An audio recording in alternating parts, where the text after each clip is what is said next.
राम राम दोस्तों, share market learning से related जो मैंने पिछला वीडियो बनाया था, ये वीडियो उसी का कंटिन्यूएशन है। तो पिछली वीडियो में हमने बात करी थी कि अगर आपका शेयर मार्केट सीखने में इंटरेस्ट है और दूसरी चीज़ ये है कि अगर आपके पास टाइम है, आप टाइम दे सकते हो, तो कैसे आपको शुरुआत करनी है शेयर मार्केट में लर्निंग की। तो देखो दोस्तों, सबसे पहली चीज़ मैं हमेशा बोलता हूँ, और मैं क्या मतलब हर कोई ये बोलता है, कैपिटल प्रोटेक्शन। मतलब जो आपका पैसा है उसको प्रोटेक्ट करना आपका सबसे पहला काम होना चाहिए। ऐसा नहीं होना चाहिए कि आपके पास जो पैसा है आप शुरुआत में ही इतना रिस्क ले लो या वो चीज़ें करने लग जाओ कि आपका वो पैसा ही ख़त्म हो जाए। और 90% से ज़्यादा लोगों के साथ ऐसा ही होता है। वो 10-20 हज़ार 50 हज़ार रुपये 1 लाख रुपए लेके आते हैं और जल्दी जल्दी से उस पैसे को बड़ा करने के चक्कर में उस पैसे को खो देते हैं, अपना नुकसान कर बैठते हैं। वो क्यों कर बैठते हैं? वो फ्यूचर एंड ऑप्शन में, डायरेक्ट इक्विटी में फिर भी वो दिक्कत नहीं आती है, फ्यूचर एंड ऑप्शन में वो दिक्कत आती है। लेकिन फ्यूचर एंड ऑप्शन में क्या होता है कि वो लोगों के स्क्रीनशॉट देखते हैं, टेलीग्राम पे व्हाट्सएप पे देखते हैं, किसी दोस्त से सुनते हैं, जानकार से सुनते हैं कि देख आज मैंने डबल कर लिया, आज मेरे को 5,000 रुपये का प्रॉफिट हो गया, आज मेरे को 10,000 रुपये का प्रॉफिट हो गया, आज मेरे को 1,000 रुपये का प्रॉफिट हो गया। फिर वो सोचता है 10-20-50 हज़ार रुपये लगा के अगर मैं डेली के 1,000 रुपये भी कमा लूँ तो यार मेरे को तो नौकरी की ज़रूरत नहीं है, मेरे को क्या ज़रूरत है नौकरी करने की। लेकिन उनको एक बात नहीं पता कि ये जो 1,000 रुपये आप कमाओगे ना, ये 10 में से 2 दिन कमाओगे, 8 दिन आपका लॉस होगा। और वो लॉस होगा ना, वो 1,000 रुपये से कहीं ज़्यादा बड़ा होगा। आप 10 में से 6 दिन भी मान लो हज़ार हज़ार रुपये कमा लिए, आपने 6,000 रुपये कमा लिए, एक दिन ही आपका लॉस हो जाएगा सीधा 10,000 15,000 20,000 रुपये। तो ये सट्टागिरी आपने नहीं करनी है, इससे आपको दूर रहना है। एक सिंपल एग्जांपल लेके देखो, मैं आपको समझाता हूँ। आपने नई नई गाड़ी चलानी सीखी है और आप बोल रहे हो कि मैं सीधा 120 की स्पीड पे गाड़ी चलाऊंगा। आपको 60 की स्पीड पे तो गाड़ी चलानी आती नहीं है, आप चलाना चाह रहे हो 120 की स्पीड पे। क्या ये पॉसिबल है? जब ये पॉसिबल नहीं है, तो अगर आपको इक्विटी इन्वेस्टिंग नहीं आती है तो आप फ्यूचर एंड ऑप्शन के बारे में कैसे सोच सकते हो? फ्यूचर एंड ऑप्शन तो उसका बहुत एडवांस वर्जन है, ठीक है। इक्विटी में क्या है, मान लो आज किसी कंपनी का आपने शेयर परचेज कर लिया, ठीक है। आप उसको 2 महीने रखो, 2 दिन रखो, 2 साल रखो, 20 साल रखो, आपके ऊपर कोई रेस्ट्रिक्शन नहीं है। अगर मान लो वो शेयर 20% नीचे चला गया, आपको कोई ज़रूरी नहीं है, आप मत बेचो। या आपको लग रहा है कि कंपनी अच्छी है तो और ख़रीद लो।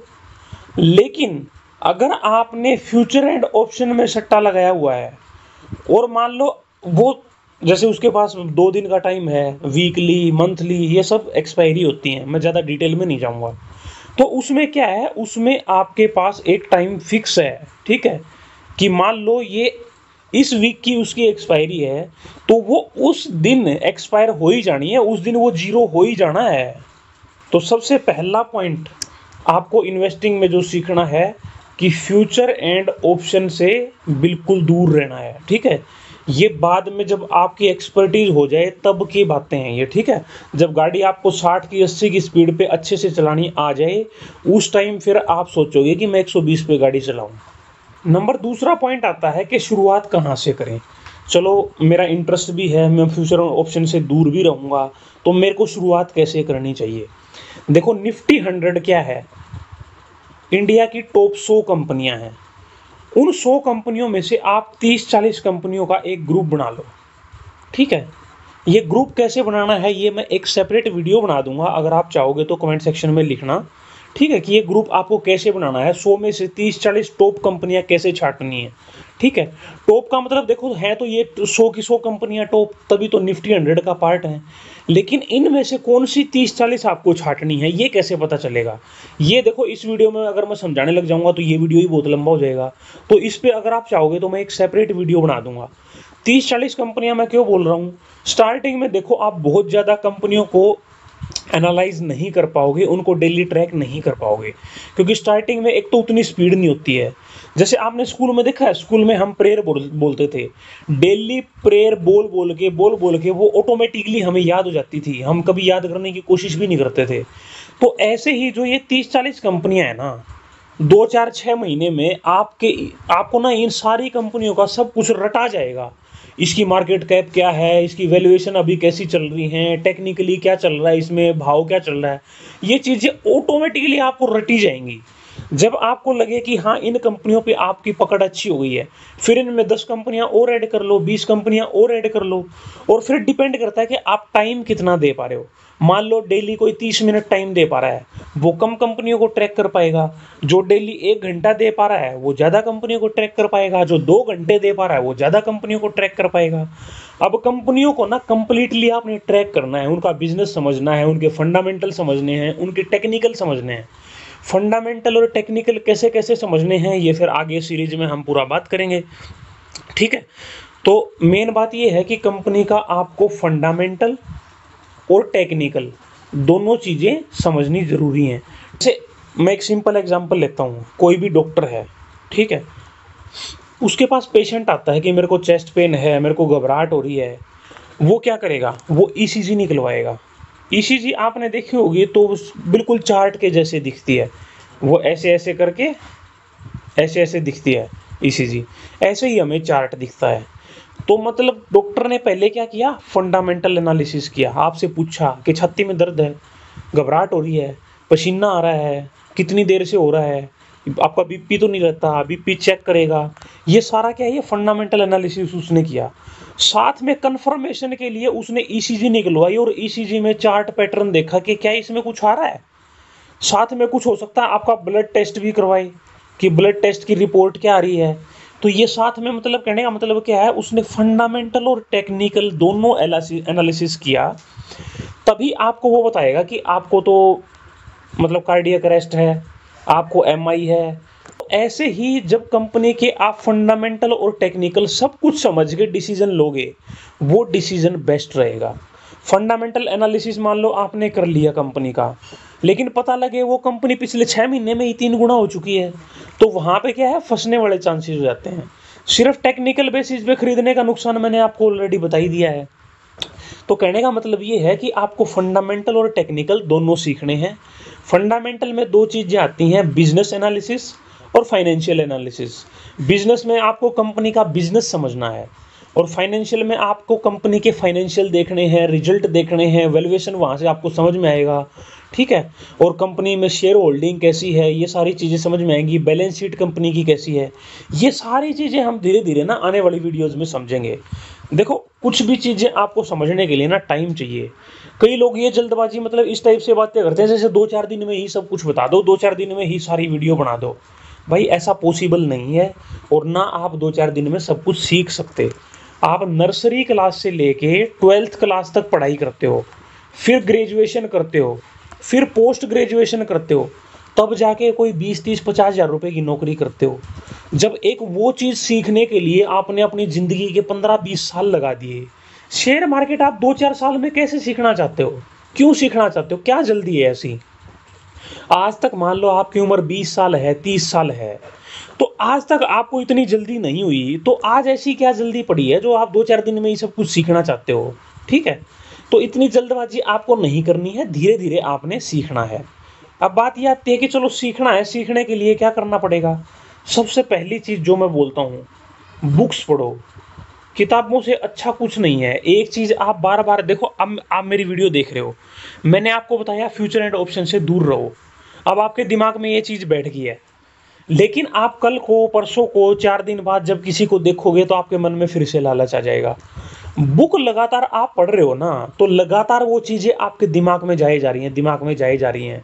जैसे कि मैंने वो प्रेयर वाला बताया था, डेली डेली हम वही चीज़ें कर रहे हैं, तो ऑटोमेटिकली वो हमारे दिमाग में बैठ गई हैं, ऑटोमेटिकली याद हो जाती है। कोई प्रेयर याद नहीं करता है, ठीक है।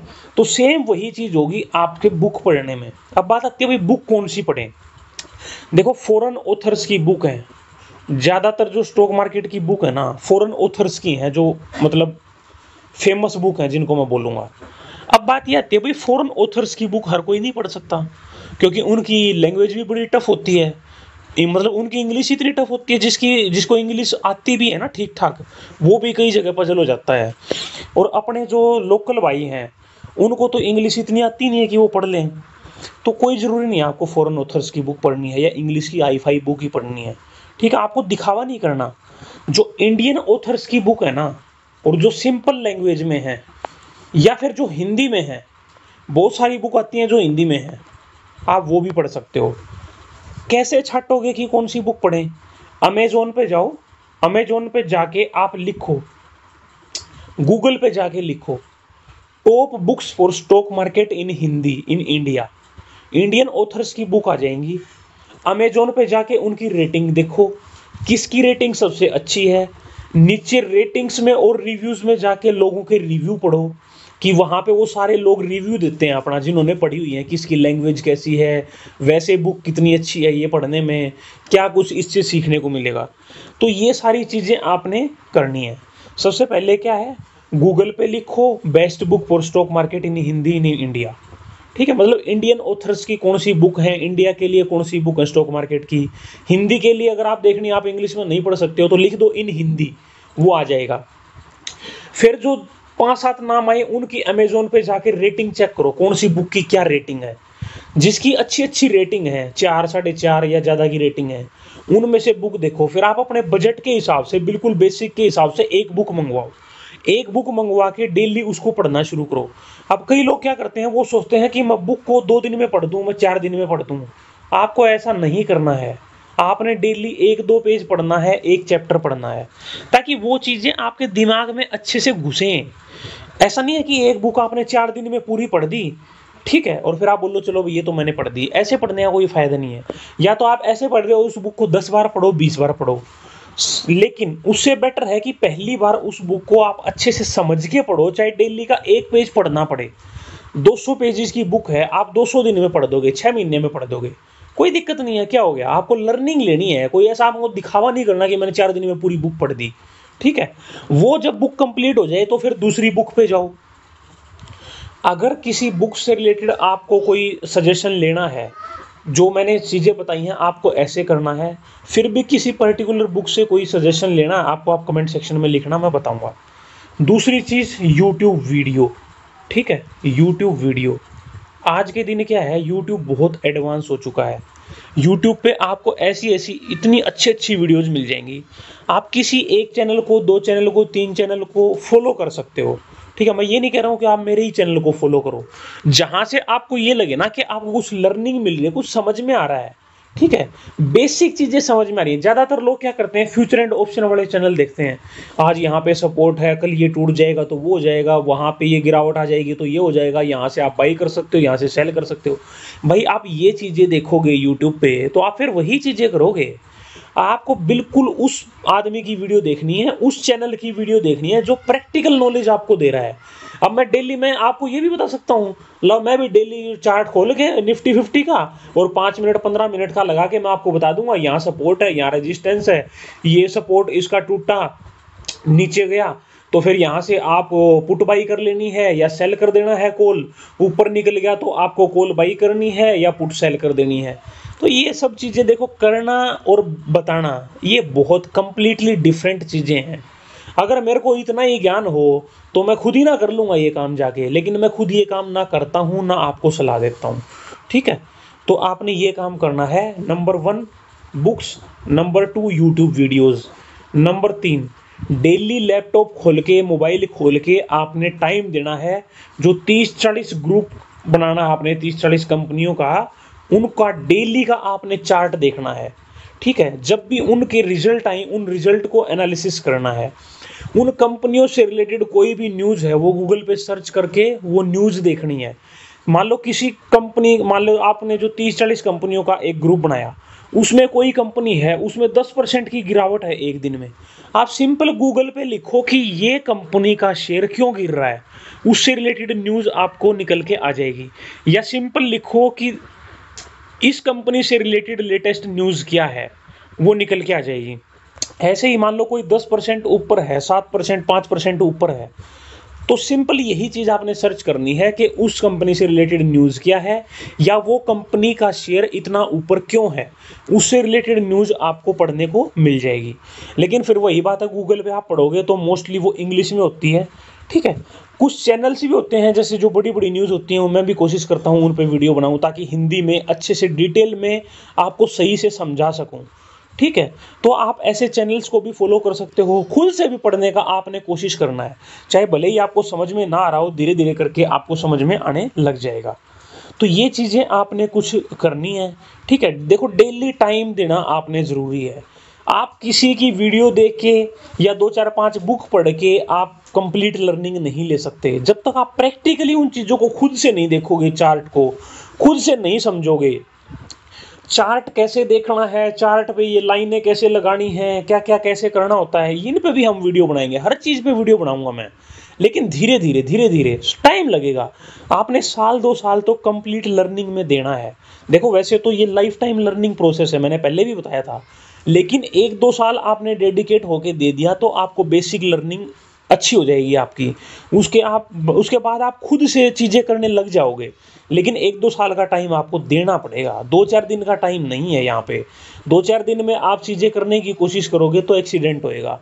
फिर आपका जो कैपिटल प्रोटेक्शन है ना, जो पहला पॉइंट मैंने बताया था, वही पॉइंट आपका खराब हो जाएगा, ठीक है।